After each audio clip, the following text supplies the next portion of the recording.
PTM के सरबराह मौलाना फजल Rahman chairman PTI पर बरस पड़े। डेरा इस्माइल खान में तकरीब से खिताब में कहा कि 2018 के इंतखाबात में धांधली के सरपरस्तों और फायदा उठाने वालों का हमें मालूम है। आज मीडिया उन लोगों का नाम ले रहा है जो इसराइल के हामी हैं और तुम्हारे भी हामी हैं।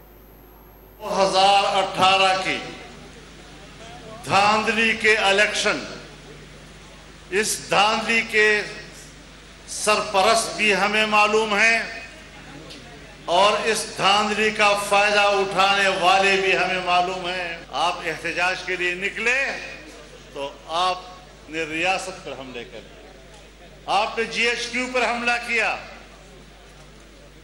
आपने कोर कमांडर के घरों पे हमला किया, तुमने रियासत के लिए कुर्बानी देने वाले सपूतों के यादगारों को उखेड़ा। इसराइल के दोस्त तुम्हारी हिमायत करें, कादियानी लाबी तुम्हारी हिमायत करें, सीपैक के दुश्मन तुम्हारी हिमायत करें। आज मीडिया के लोग उन लोगों के नाम दे रहा है कि जो आज भी इसराइल के हामी हैं, इधर इमरान खान के हाथ भी हैं।